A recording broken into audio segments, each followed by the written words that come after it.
Good Monday evening, everybody, and welcome back to another video.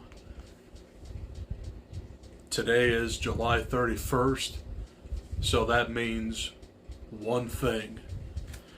I get to show you all 26 movies. Yeah, 26 movies I watched in July. But before I get started on that, I do want to bring some news in the coming months for the channel. One of them is going to be starting as soon as like tomorrow or throughout the week. I'm going to revisit the MCU movie by movie. But I haven't decided if I want to do a singular review for each movie or just wait to rank all 32 leading up to the Marvels. So that's one announcement. My next announcement is going to be a very big one. It's going to be a pretty massive undertaking for October this year. My big video is going to be a countdown of my top 50. Yes, you heard that right. Top 50 horror movies. So, I already have at least a few movies that I want to add on that list. But coming throughout August and September, and probably a little bit in October, I'm going to do like some special movie reviews where I want to see if some of these movies that I'm going to watch for the first time or a rewatch. I'm going to see if these movies deserve to be in my top 50 horror movies. So, that video is going to be my most ambitious video yet. So, more on that as this project begins. But I got a lot of movies to talk about with you guys tonight. So without further ado, let's get started. And the first two movies I want to talk about were part of my top 10 war movies that I filmed on the 4th of July and published like a couple days after that. The first movie I want to talk about is Saving Private Ryan. And this was directed by Steven Spielberg in 1998. This is the story of a group of World War II soldiers that are in Normandy, and they're trying to find a missing private. And their ultimate goal is to tell this private that his brothers died in the war. So, you have like a very star-studded cast, of course. You have Tom Hanks, Tom Sizemore, and Matt Damon as Private Ryan. I've only seen this movie one other time, but I gave it a rewatch to determine if it does belong on my war movies list. Number 2, baby. Number 2. This was a fantastic movie. But that was Saving Private Ryan. The next movie I want to talk about is We Were Soldiers. And I did watch this movie in theaters, like back when the dinosaurs roamed the earth. No, this was released in 2002, if I'm not mistaken. And this stars Mel Gibson, and he is part of the army, and he just he's kind of like a commanding officer in a way, and he just takes like new recruits to Vietnam. So this whole movie just focuses on Vietnam and the horrors of that war. I really enjoyed this one, and it's not an easy watch, to tell you the truth. But it was a really, really good one. And that one ended up at number 6. So, that video is my second most viewed video on the channel. It had like 148 views. And I thank everybody that watched it. I had a lot of fun making it. But one movie, which I'll talk about here in a minute, surpassed that in views. I'll get to that in a minute. But that was We Were Soldiers. The next movie I want to talk about was Breaking. And this was a movie that came out last year. And unfortunately, I missed it in theaters. So I just threw it on Showtime one night. And it was a pretty good one. This was based on a true story that happened like in the 2010s. And it was about like this man who got discharged from the military. And he never got his pension back after his service. So he holds up a bank, and it turns into like a hostage situation. He essentially has like a dummy bomb strapped to his chest, but he doesn't want to do anything stupid. He just wants his money. And the way this story ended was kind of heartbreaking, because he was just like a guy after money that he was wanting to have. But the cops just shot him because they saw him as a threat. It was a really, really good movie. That was Breaking. The next movie is Mission Impossible 1996. And this was the first one, obviously. And this told the story of Ethan Hunt and his crew. They get sabotaged in the beginning, and he's trying to find out who killed his team. Turns out it's somebody very close to him. Now, I'm not going to go into detail about all these Mission Impossible movies. That's just going to take way too long. But I do have a singular review for all 7 and a ranking on the channel if you guys want to check it out. But I really did enjoy this. There's just better Mission Impossible movies. So that was Mission Impossible. Naturally followed by Mission Impossible 2.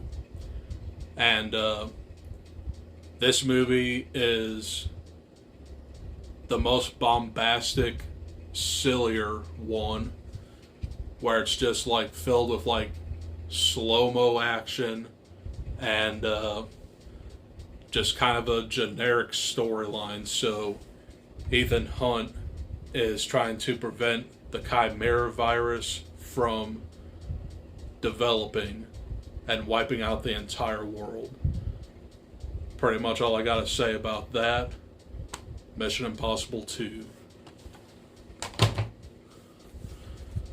Followed by the first movie I watched in theaters this month, Insidious the Red Door.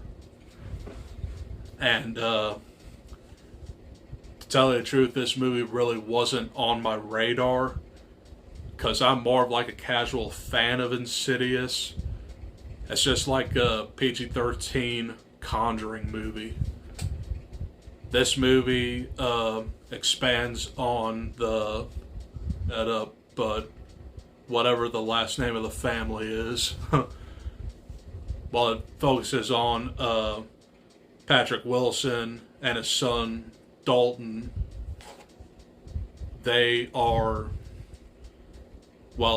Patrick Wilson is ready to take Dalton to college, and this happens like 10 years after the second one.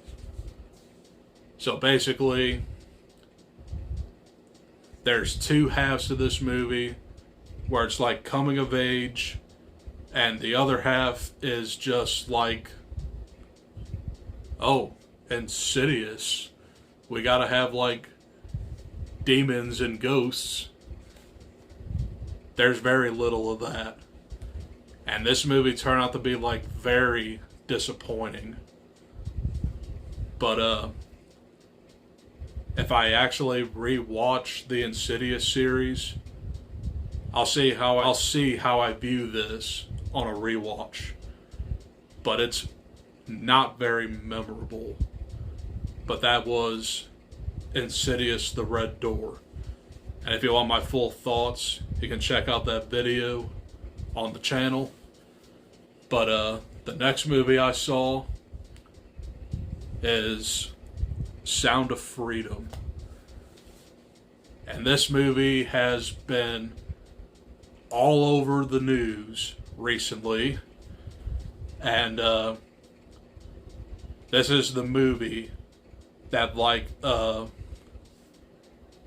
gave me 479 views. That's my highest viewed video on the channel. I know it don't sound like much, but that's pretty awesome for me. But getting into Sound of Freedom, this is based on a true story that chronicles the life of Tim Ballard, and he works for Homeland Security, and he's basically after like pedophiles and trying to save kids from these sort of people. This was one of the most important movies of the year that people are like overshadowing because they think it's emotionally manipulative. I don't understand why, because this is very sensitive subject matter, and it took a lot out of me, I'll tell you that much. But Jim Caviezel was magnificent in this movie. So I do have my full thoughts on this movie on the channel. So if you want to check it out, you can check it out. But that was Sound of Freedom. Followed by Mission Impossible 3. And this has Philip Seymour Hoffman as the villain. And he's after the rabbit's foot. We don't know what the rabbit's foot is, but there is a ruse to make Ethan Hawke think that he killed his wife in the beginning. Turns out to be like a fake out. I really enjoy this movie quite a bit. It's very high on my Mission Impossible ranking. And I highly recommend it. But that was Mission Impossible 3. Followed by Mission Impossible Ghost Protocol. And this sets up a sabotage with the bombing of the Kremlin. And this also sets up the events leading into Rogue Nation. So essentially, the IMF is blamed for the bombing at the Kremlin. And they go underground and make sure nobody finds them. This was a very, very well done movie. And the scene that like really stands out in this movie is the Burj Khalifa ascendance scene. Very tense stuff. And this is just an all-around fun movie. Ghost Protocol. Next up is absolutely one of my all-time favorite comedies. I watched this movie like a lot as a teenager. And this was like the perfect movie to like come out when I was like getting out of high school. But that movie is I Love You, Beth Cooper. And that stars Hayden Panettiere and other people. But this is basically like a PG-13 sex comedy. And it starts off where like this nerdy guy admits that he loves the most popular girl in school at graduation, and he essentially embarrasses himself in front of everybody, but she invites her two friends, and they all have like the night of their lives. A very fun comedy. And if you haven't seen it, check it out. And not to mention, I did have a crush on Hayden Panettiere. So, but yeah, that was I Love You, Beth Cooper. Followed by Mission Impossible Rogue Nation. And this was probably the easiest story to understand because the IMF is up against the Syndicate, which is an anti-IMF. And the Syndicate was ran by a former British intelligence officer by the name of Solomon Lane. And their mission is to make the world a better place while destroying it. So I really had a lot of fun with this one. It was only my second time watching it, but the next movie is better and one of my all-time favorite action movies, period. That is Mission Impossible Fallout. And this was the 6th entry into the series, and this is the only movie that reunites Ethan Hunt with Solomon Lane. So essentially, Solomon Lane is held captive throughout the entire movie, but somebody is working against Ethan Hunt without him knowing. And that ended up being Henry Cavill. So he essentially like wants to team up with Solomon Lane for plutonium to wipe out third world countries with disease. Very solid movie with some of the best action in this series. I love Fallout. Which leads me into Mission Impossible Dead Reckoning Part 1. And this is my most anticipated movie of the month.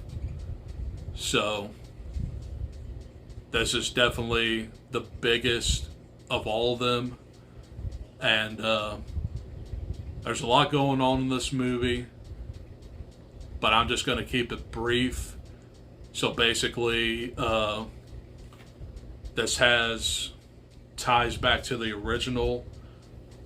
And the villain in here is Gabriel, which was responsible for the death of Ethan's team in the original. But you also have a bigger threat, and that is AI. So essentially, this thing starts off with a Russian sub being hunted by an invisible sub. But the torpedo circles back and kills everybody instantly. So the IMF are back and they're trying to find out what is really going on. The only thing that sets this movie back is that it is a part 1. But I don't know when we're going to get part 2, but I'm really looking forward to seeing what happens next. I was very satisfied by the conclusion of this movie, and it actually makes me excited to go and watch part 2. I hope we get it soon. But all this stuff in Hollywood is just all over the place now. But like I said, if you want my full thoughts on all 7 Mission Impossible movies and my ranking, they're on the channel. Check them out. But moving on, the next movie was another movie that I watched when I was getting out of high school. That was Miss March. And this movie was definitely more raunchier than I Love You, Beth Cooper, because it is definitely a hard R rating. So it just stars these 2 dudes that are getting out of high school and getting ready for college. But one night, the smart dude is about ready to score with his girlfriend, but he gets way too drunk and he falls down the stairs and hits his head, and he ends up in a coma for 4 years, I want to say. And his best friend gets him out of the hospital, and he wants to try and hook up with his girlfriend. The guy in the coma wants to hook up with his girlfriend. Turns out his girlfriend is now a Playboy centerfold. So he's worried about if she lost her virginity, and they're both on the road to the Playboy mansion to get back with her.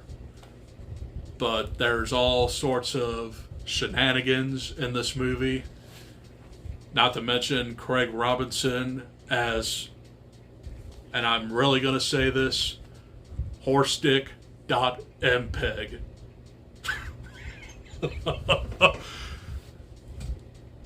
Yeah, that is his character name. But anyway, he's like a famous rapper, and he helps these guys on their journey. And this is a very solid comedy. It's probably not talked about as much, but there are some very solid gross out scenes in this one.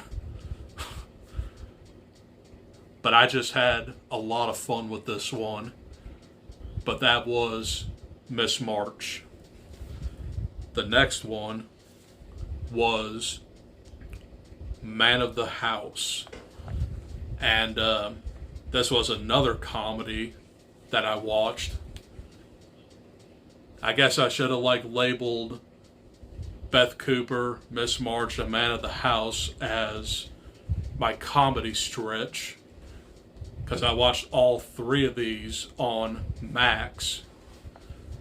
But this one was kind of like an action comedy in a way. So essentially, Tommy Lee Jones is like a hardened Texas Ranger, and he's after some criminals, but he ends up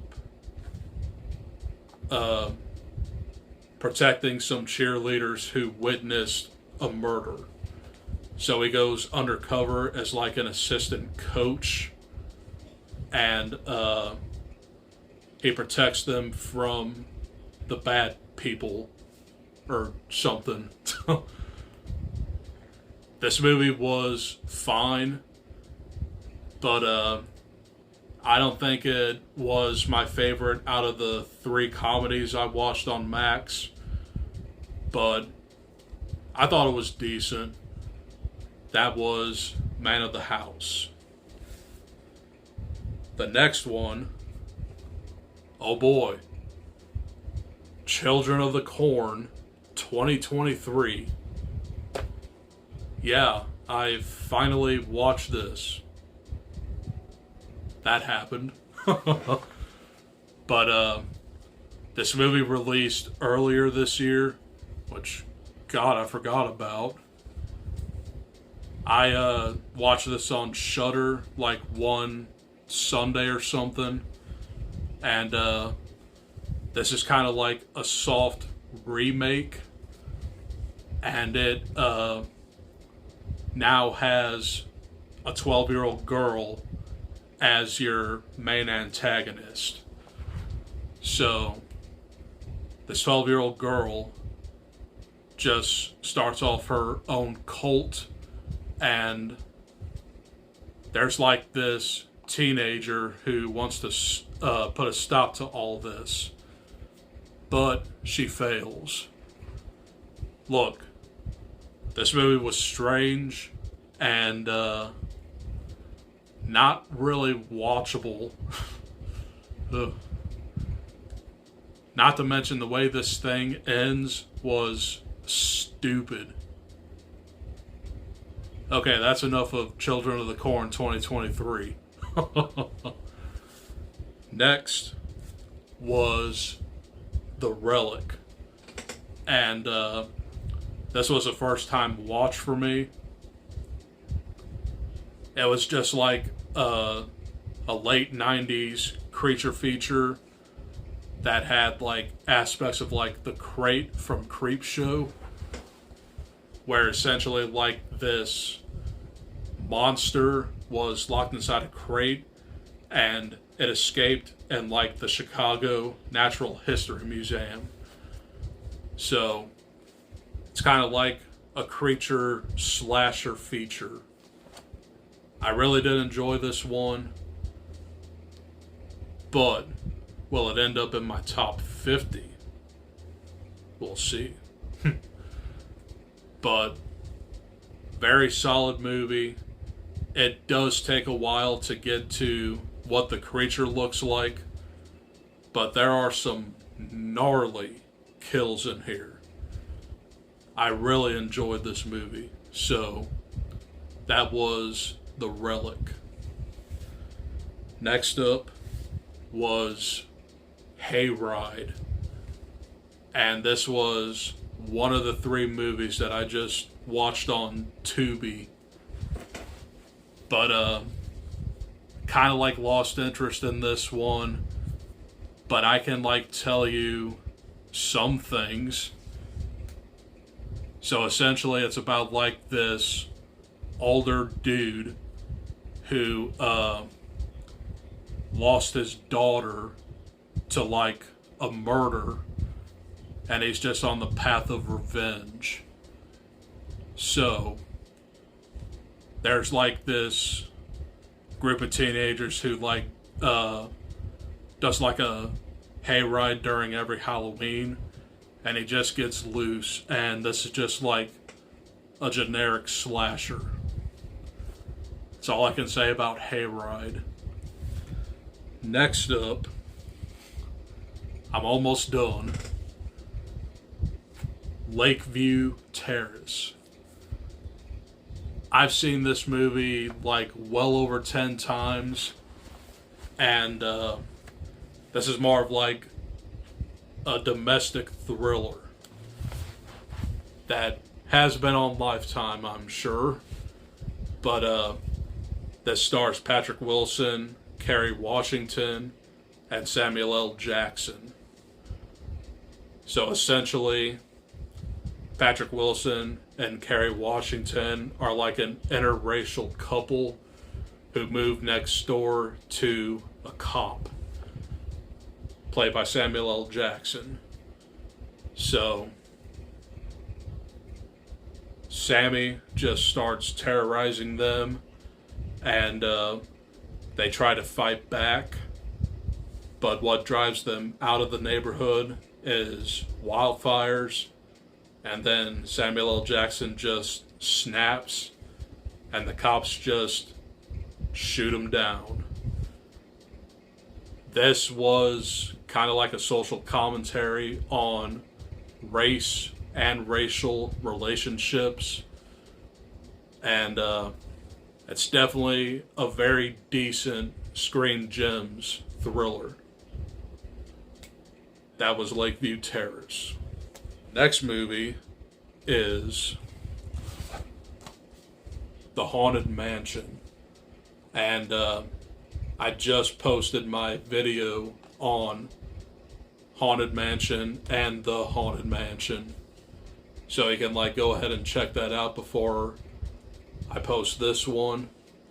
But this is the story of Jim Evers, played by Eddie Murphy, and he just has like his family go with him to determine if this house is sellable. Turns out it's a haunted mansion owned by Edward Gracie. So this is basically like a fun little ghost story that has a very dark beginning, because Edward Gracie fell in love with this black girl. Her name was Elizabeth, and his butler did not approve of that. So the butler poisoned Elizabeth, and Edward Gracie was torn apart by grief, and he hung himself in the attic. That's some dark stuff for a Disney movie. But this movie just turned out to be like silly and generic. The beginning is probably the best part of this movie. But I still enjoy it quite a bit. That was The Haunted Mansion, 2003. Followed by Tormented. And this was movie 2 on Tubi. That was horror. And this one was an interesting one because it's kind of like a home invasion slasher movie. Well, so is every other home invasion movie. But this movie has like a double entendre where it features like this teenage girl who was bullied, and it starts off where she's at a party and like a football player or something kind of forces her to give him a blowjob. And that gets on the internet and it just like tears her apart. But it's Halloween coming up very soon, so she's like tormented by her bullies, but she gets like a babysitting job in like the country, and then these masked men, well, a man, woman, and child, starts tormenting her and the kids. This movie was actually very surprising, and it definitely had a lot of twists and 2 fake out endings, which I actually really enjoyed.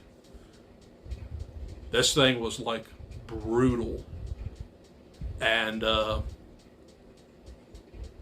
was a really good one. That was Tormented. Next movie was Haunted Mansion 2023, and this movie is definitely different from the original because this movie is PG-13 and it explores the subject of grief upon these characters, but especially Lakeith Stanfield, because he was just like this dude who like met this girl at a party. It turns out he tells everybody that she died in a car accident, and he basically like became a paranormal expert, and he was just like a tour guide throughout New Orleans. But he also meets up with Rosario Dawson, Owen Wilson, Tiffany Haddish, Jamie Lee Curtis, and you also have Jared Leto as the Hatbox Ghost. So, I really did enjoy this one. If you want my full thoughts, you can check out my Haunted Mansion video. But that was Haunted Mansion 2023. Oh. 4 more movies.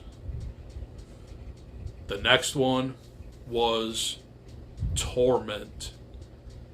Not to be confused, but I think this was kind of like a prequel to Tormented. But this movie features like a newly formed family, and they move into like this country house, and these masked men come up and torment this family, and they essentially kidnap their son and tells the son that his stepmom and dad doesn't love him anymore, and they kind of like manipulate him to become part of their gang. I think I like Tormented a little bit better. This one, I saw everything coming, but there's not as much like carnage candy in this one, but it was still a very decent movie.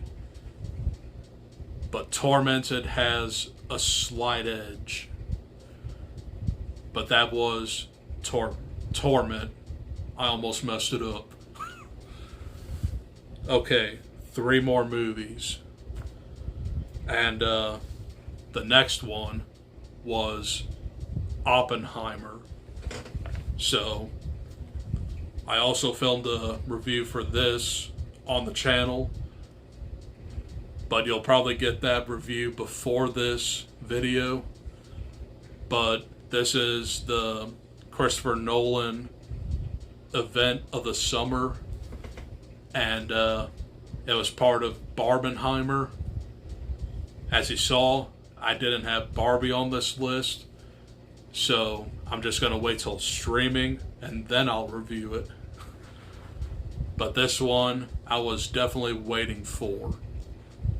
So this is the story of J. Robert Oppenheimer, which is the father of the atomic bomb, and he was viewed as a World War II hero, but other people viewed him as a communist and a terrorist. So this movie was very fascinating and very terrifying at the same time. I highly recommend it, but it is not an easy watch because it's a 3-hour biopic about very sensitive subject matter, but it is just a very fascinating movie. That was Oppenheimer. The next one, Talk to Me, which was my most anticipated horror movie of this month. And I saw it yesterday. This is an Australian horror movie that plays on grief, peer pressure, and basically stupidity in a way. Because it's about like these teenagers who have like this ceramic hand that belonged to like a medium, and the person who wants to do this holds the hand and just says, "Talk to me," and they see like a deceased person and they just say, "I'll let you in," and they get possessed. There's a lot more to this movie than that. This movie was very uncomfortable, but not really all that scary to me. But that's a very interesting take on demonic possession. I highly recommend it. Talk to Me. And we made it to the final movie. And I just like literally watched this like an hour ago.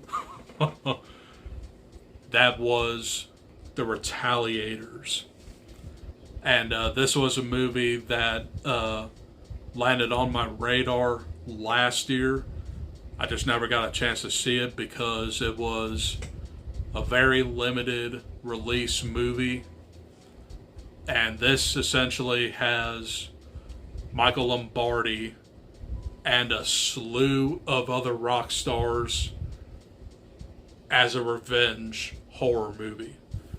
So Michael Lombardi is like a pastor who recently found out that his oldest daughter was murdered by like a serial rapist. So essentially, you also have the cameos of, get this, Five Finger Death Punch, Jacob E. Shaddix of Papa Roach, and Spencer Charnas of Ice Nine Kills, and Tommy Lee as a strip club DJ. This movie was made for me, and it definitely was a little bit different on the revenge trope, because a detective was helping Bishop out, which is like the preacher. He has like his own little like torture chamber, and he just has like a cage full of kidnappers, child murderers, pedophiles, rapists, you name it. So essentially he breaks them and turns them into zombies. But they're not really zombies. This movie was very intense and very different from a revenge movie. And I loved it.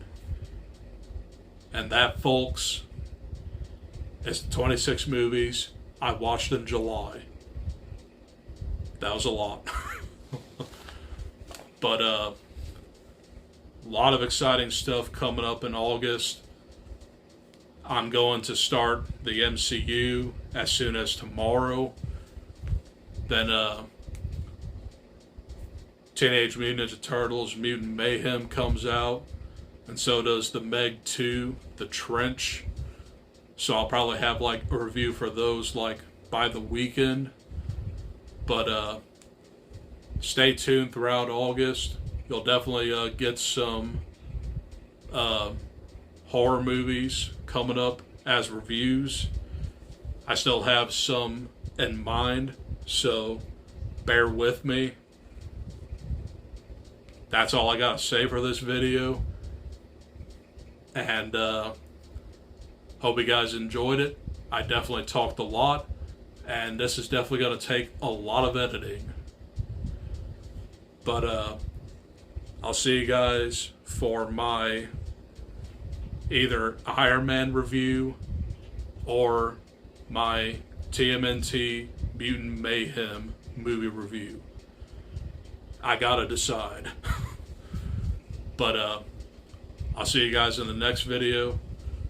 And this was a very successful month for movies for me. Until next time, adios, peace.